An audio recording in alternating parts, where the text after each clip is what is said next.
Welcome back to Magic, Witchcraft, and Religion. I'm David Leitner. I'm your instructor this semester, and today we're going to talk about kinds of rituals. In a previous video, we defined rituals as sequences of activities that involve gestures, words, objects, and which occur in sequestered places and times, and mainly involve eliciting the help of supernatural entities to get them to do something in line with your goals and your interests. And the most important thing about rituals is that they are where the rubber meets the road in terms of religion. It's how we go from religious ideas to religious action. But there are lots of different kinds of rituals when we actually sort of break it down. I'm going to use just one anthropologist typology of this. There's a lot of argument in anthropology about the specific, whether these categories are valid or just how valid they are or aren't and where are the exceptions. And that's fine because those discussions reveal more things about the nature of rituals to us, and that's why we argue about them all the time. But that's just a sort of an asterisk there so that you don't walk away from this thinking this is the only way that anthropologists categorize rituals. It's just one of many. And I'm using it because it helps point out a lot of the different things that rituals do in a society. So, without further ado, okay, there are two main kinds of rituals as far as we can think of them. There are rites of passage, which I'm going to deal with in a separate video because they're very interesting in and of themselves. These are rituals designed around turning points in a person's life. When you move from one stage of life to another, when you join a new group of some kind and are initiated, these are rites of passage. They mark that transition in some way. You go into it as one person and you come out of it as a different kind of person. Graduations are the classic example, and we'll kind of take a closer look at that in another video. Today I'm mostly looking at rites of intensification. The main idea, and this typology mostly comes from Anthony F. C. Wallace, and it's a little bit old, sort of mid-20th century, but as I said before, it, I think, points out a lot of the interesting things about rituals. So one of the things that rites of intensification are focused on are maintaining group equilibrium and solidarity. Now, that's also a very functionalist sort of notion about how cultures work. So we should sort of have some skeptical lenses here and think about, well, what about conflict? How do, what role do rituals play in conflict? And we'll talk a little bit about that in a bit. This, by the way, in a previous video, I mentioned the festival of Ekadasa Rudra in Bali. I totally butchered the name. That's fine. I do apologize, though. But this is actually a photograph of the kinds of offerings that would have been made of food offerings to the demons to appease them and to change them from malevolent demons into beneficent ones, beneficent spirits. And this is the kind of thing. And that is just part of a very elaborate ritual. It is an extremely elaborate ritual that takes place over several days. But it is a ritual nonetheless. Technological rituals, as Wallace calls them, are about controlling nature in some way. And they include, nature is a very broad term here. They include divination rites, which are about controlling or at least having some sense of what the future may bring. Rites of intensification around food and drink, so increasing the likelihood of a successful hunt or fishing expedition, or maybe blessing the harvest, making sure that there's going to be a bountiful year this year. Those are all technological rituals. The final kind that he points out are protective rites. Protective rites are about preventing the harms that the forces of nature can cause, and that can be anything from disasters to disease to just about anything you can think of. This is a photograph of a clip from a news report about the monks of the Wat Theraply Buddhist temple. Again, apologies for my pronunciation. Thai is not one of the languages I speak. Last year they began handing out these blessed orange cards with little protective symbols on them that have been blessed by the monks to keep people safe from COVID. This is a protective rite. The rite in this case would have been both forming them, and the activity that the person is supposed to do is to keep that card close to them in some way, and that will provide protection from getting sick from COVID. So that is an example of a protective rite. Therapy and antitherapy are the next category that Wallace has. Therapy would be anything that's curative, anything that heals in some way, and antitherapy examples would be like witchcraft and sorcery. They are rituals aimed at causing harm to others. These are actually examples of items that were found in a market in Tanzania in 2015 that all have some ritual uses or potential ritual uses in witchcraft or sorcery, or also protective rites too. So, this stuff could be lots of things. So the therapy and anti-therapy thing is really about controlling health, either encouraging it, protecting it, or causing harm in some way. Ideological rituals are about, I say controlling the group, but it's not so much controlling as kind of influencing and maintaining the sense of the group as a whole in some way. They include rites of passage that we'll talk about in a future video. Other kinds of rites of intensification that are centered on the group's values and seek to keep people adhering to the values and the customs of the group. A great example of this in a secular context would be the 4th of July.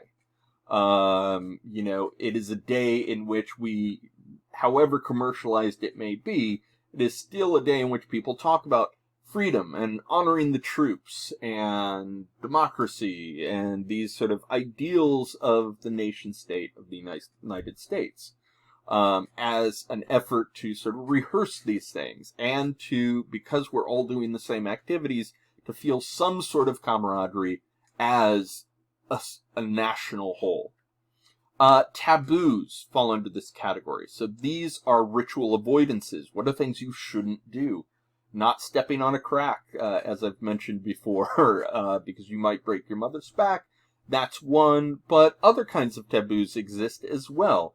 Lots of food taboos, although they're not as sort of spiritually pronounced in the West, but they still sort of hold the notions of potential negative consequences.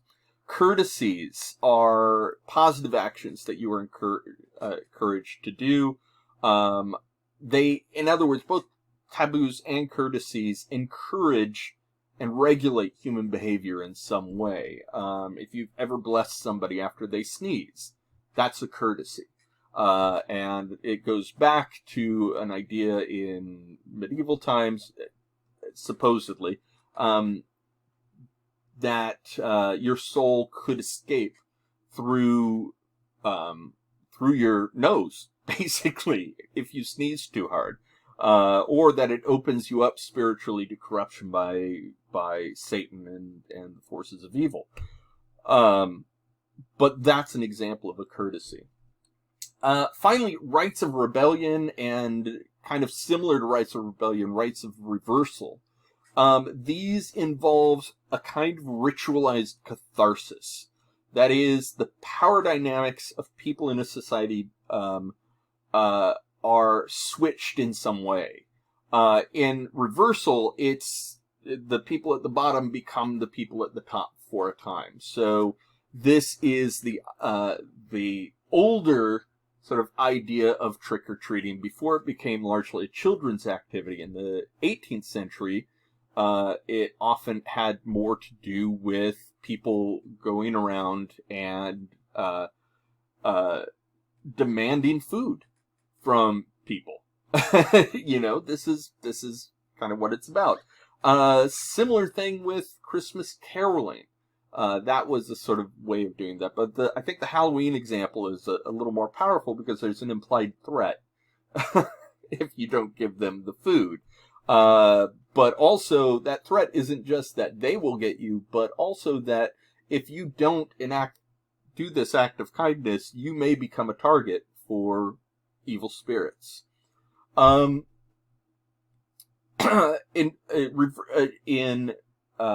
rituals of reversal, you have an exact sort of flipping of the social norms. Greenwich Village and Castro Castro in San Francisco, Greenwich Village in New York, and lots of other cities now, but they were sort of the first big ones to have these grand, elaborate Halloween celebrations. And it starts in the 1970s and very much tracks with the rise of LGBTQ rights movements and the growing realization on the growing urgency for advocating for sexual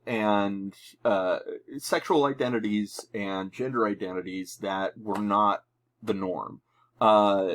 It involved reversing of gender norms. It involves oftentimes political statements, so it becomes a rite of rebellion because people make critical sort of statements about the government itself during these celebrations. Oftentimes, a lot of the costumes have politically charged themes, and for LGBTQ people in the 1970s and all the way to now, it was an important way of expressing their identity in a way that wouldn't get them hurt.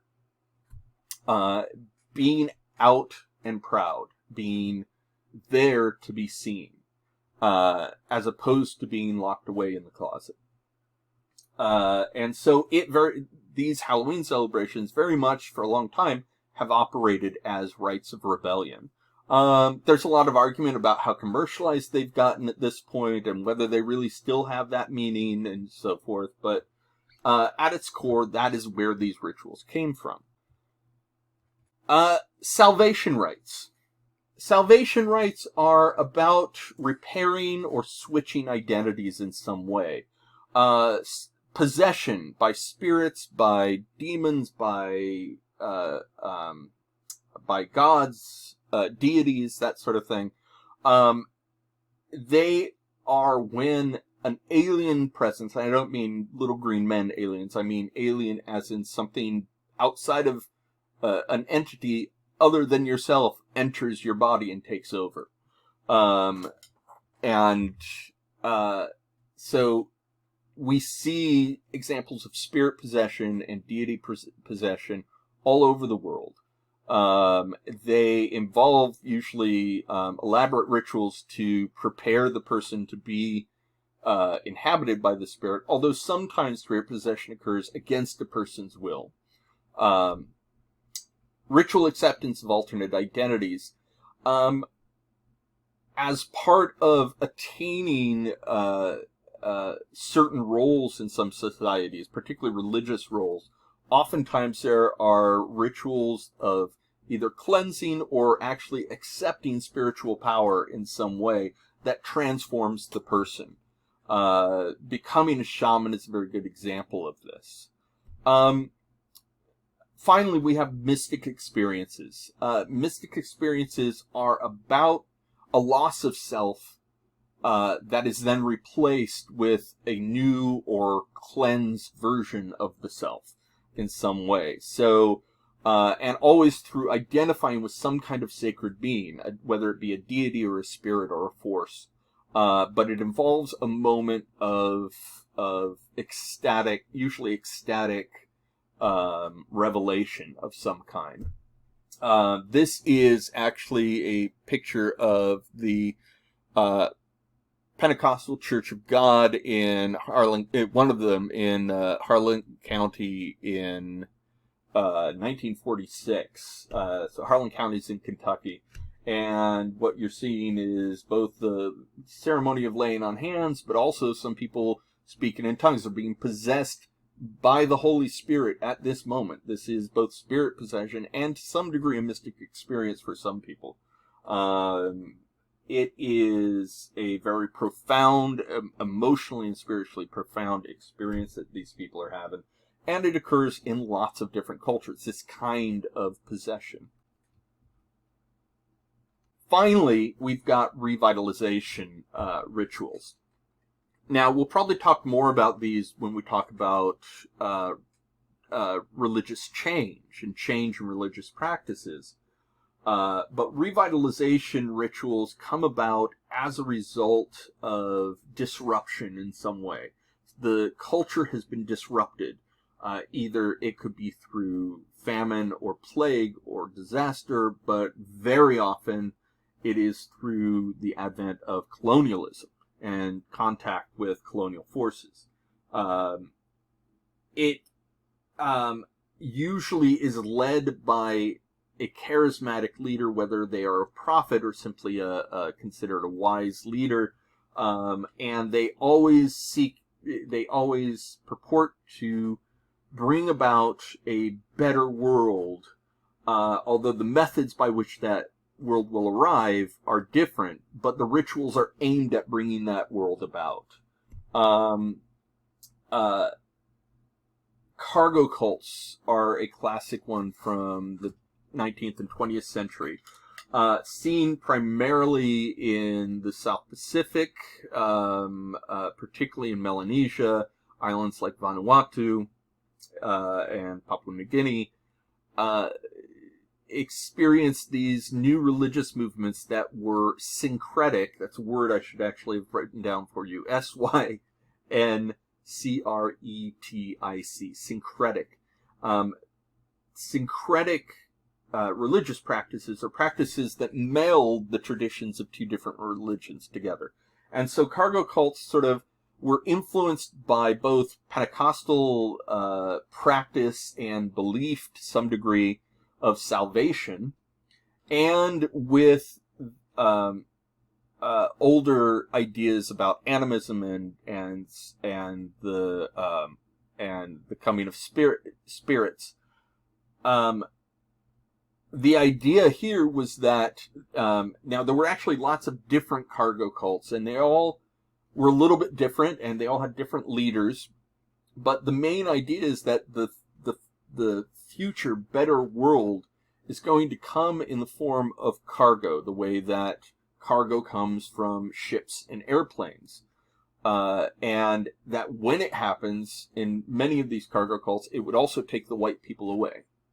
So it would take the white people away and leave this better world. Now, one of the most interesting things about a lot of these cargo cults is it created alliances between different groups who might otherwise have been historically had historic animosity towards one another.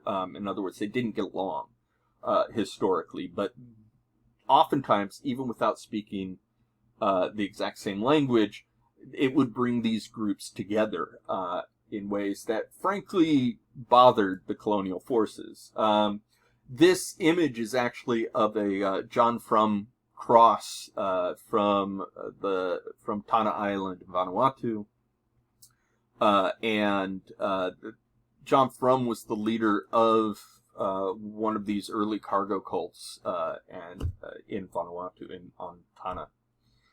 I should also add, too, to some degree, you can see Jesus as the early Christian church, when Jesus was alive, as a revitalization movement. Keep in mind that Judea at this time was occupied by Rome. It had been the Jews of the region had the first temple had been destroyed. The second temple is going to be destroyed very soon after. And the Romans are fine with Judaism as long as they also make offerings to the Roman gods. Well, not all Jews agreed on whether we should just do that to get along or whether we need to stick to our guns. And there were lots of popular Jewish movements at the time. Modern these movements were led by people called Pharisees. Pharisees were essentially the leaders of Jewish sects, little offshoots of the main Jewish religion, which was led by the Sadducees. So Jesus was a Pharisee. Technically, he, although he criticized some Pharisees, he himself was a Pharisee. And interestingly enough, he was doing this same work that revitalization movements do. He was trying to, he was coming up with rituals and clarification about our obligations to the Torah that were meant to be inclusive, but also to bring about a new world. Christianity, as opposed to Judaism, has a very, very well developed idea of resurrection, and that came from, and that was an idea most of the Pharisees shared. So this idea of a Messiah coming to lift the Jewish people out of this situation was not just something Jesus was saying. It was lots of the Pharisees were saying this. So he was very much the leader of a revitalization movement at the time that has since changed, and as all religions do, over the past 2 millennia to become the varied and incredibly complex set of beliefs and different sets of beliefs and traditions that exist today as modern Christianity.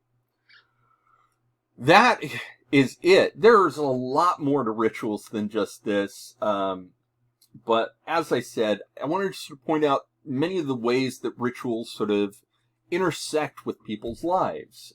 Everything from trying to get what we need, whether it's keeping the storms from blowing down our house or getting the food we need to eat, to healing ourselves and protecting ourselves from malevolent spirits and malevolent people, whether it's about healing sort of an injured or debased personal identity, or about healing the identity of an entire community. All of these are things that rituals come and do. And the main thing about all of them is they actually do bring people together in some way, shape, or form to do common actions.